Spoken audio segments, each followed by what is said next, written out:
What if I told you? We're not just heading for another recession. I know, recessions are depressing enough as it is. Like finding out Arby's has a Meat Mountain sandwich, it's deeply concerning but also weirdly fascinating. But this is different. This is bigger. This is your overly confident uncle at Thanksgiving dinner different. We're not just talking about a dip in the stock market or even a prolonged economic downturn. No, my friends, we're witnessing the breakdown of the global economic order. The very foundation upon which global trade, finance, and power have been built for decades is cracking. And let's be honest, it's been held together by duct tape and wishful thinking for a while now. But here's the thing, this isn't necessarily bad news, because within this chaos, within this breakdown, lies an incredible opportunity. An opportunity not just to survive but to thrive. But to do that, you need to understand what's happening. You need to understand the forces at play. You need to understand the cycle. Let's start with a simple fact. The world is in a lot of debt, and not just your forgot to pay the cable bill kind of debt.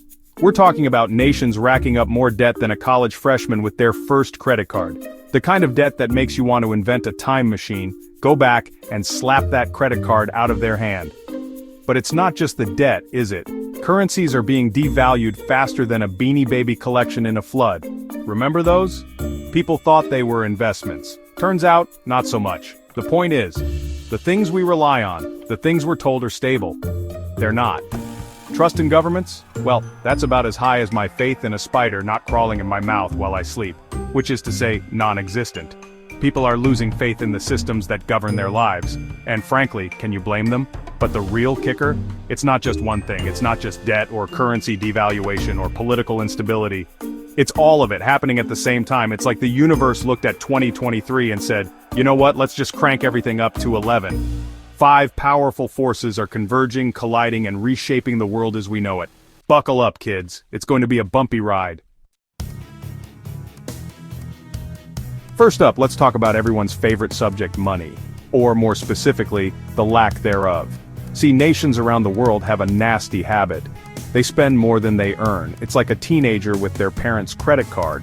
Except instead of buying Fortnite skins, they're buying, well, more debt. And how do they cover the difference? They print more money. It's the economic equivalent of trying to put out a fire with gasoline. Sure, it might seem like a good idea in the short term, but eventually, everything goes up in flames. This, my friends, is called inflation. And it's not just a number on a screen, it's the silent thief in your wallet. The reason your groceries cost more. The reason your dreams of early retirement are fading faster than a tan in October. But here's the real danger. Printing money doesn't create wealth. It destroys it. It erodes trust in the currency. It creates uncertainty, and it makes it harder for businesses to invest and grow. It's like building your house on a foundation of sand. Sooner or later, everything collapses. Remember that trust in governments we talked about? Yeah, well, it's not just about bad economic policies, it's also about the growing divide between the haves and the have-nots. The gap between the rich and the poor is widening faster than the eyes of a kid seeing a mountain of Christmas presents. And as that gap widens, so does the anger, the resentment, the feeling that the system is rigged against you. This is fertile ground for populism, for extremism, for the kind of political instability that makes a roller coaster look like a relaxing stroll in the park. We're seeing it all over the world. From the streets of Paris to the halls of Congress, people are fed up. They're angry, they're frustrated, and they're looking for someone, anyone, to blame. And when people are looking for someone to blame, well, things rarely end well. Chapter 4. For decades, the United States has been the world's undisputed superpower. Like that friend we all have who dominates every game of Monopoly, they've been calling the shots, setting the rules, and generally doing what they please. But the game is changing. China is rising. Economically, militarily, technologically, they're challenging the United States on every front. It's like watching a boxing match where the underdog is suddenly landing haymaker after haymaker. The crowd is on its feet, and the reigning champ doesn't know what hit them. This shift in power is creating new alliances, new conflicts, and a whole lot of uncertainty. The old world order is crumbling and a new one is struggling to be born. And, as with any birth, there's bound to be some blood, sweat, and tears. Chapter 5. As if all that wasn't enough, Mother Nature has decided to join the party. And she's brought along some uninvited guests. Pandemics, floods, droughts, wildfires, hurricanes.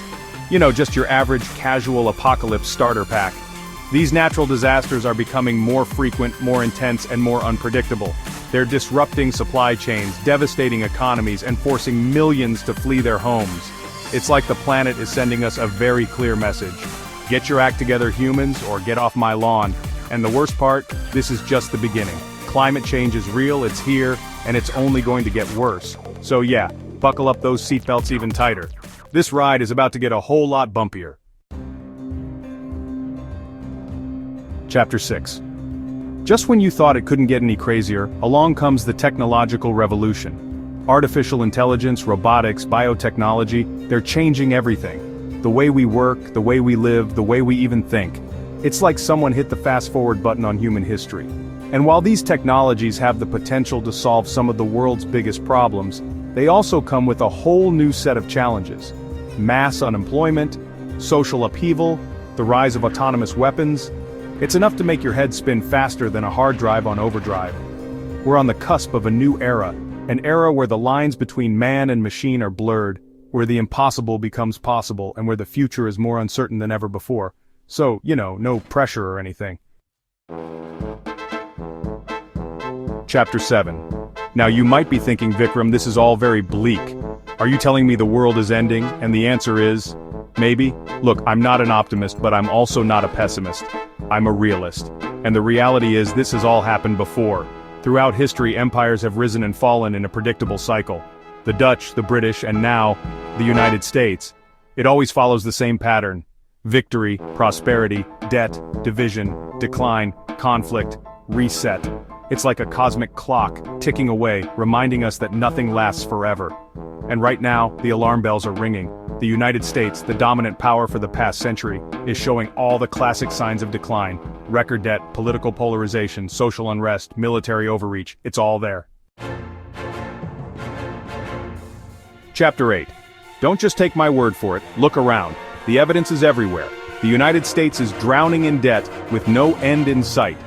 China's economy is teetering on the brink of a housing crisis that could make the 2008 financial crisis look like a walk in the park. War has returned to Europe with Russia's invasion of Ukraine.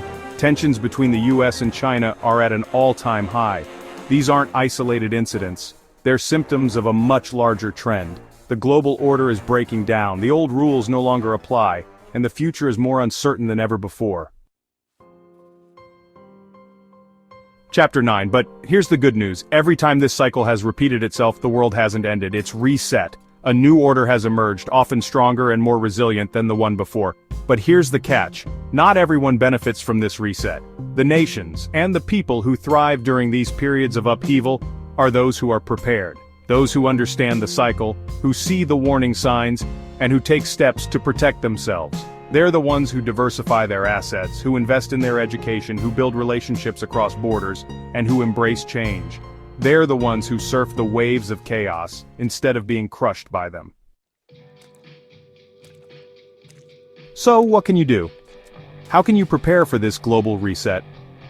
Well, the first step is to understand that the old rules no longer apply.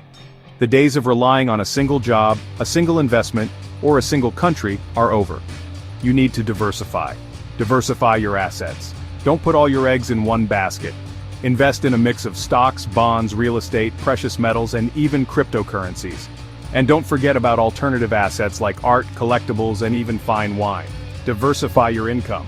Don't rely on a single source of income. Develop multiple streams of revenue, whether it's through a side hustle, freelancing, or investing. And yes, even diversify your location.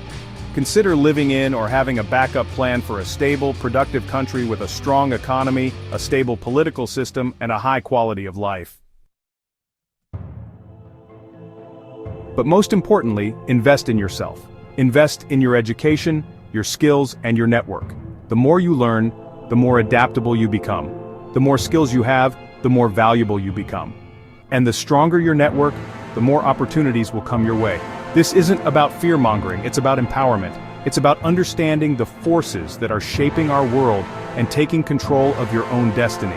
It's about embracing the uncertainty and using it to your advantage. The world is changing, my friends. The question is, will you change with it? The global order is shifting. This isn't fear-mongering, it's history repeating itself. The writing is on the wall, and it's written in big, bold, flashing neon letters. The question is, will you choose to ignore it, or will you choose to prepare?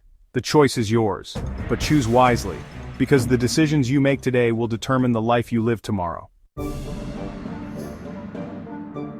Study history, stay informed, invest wisely. The world is changing, that much is certain. The only question is, will you change with it? Will you be swept away by the tide, or will you learn to ride the waves? This is Vikram Modi, and I'll see you next time. Subscribe for more insights.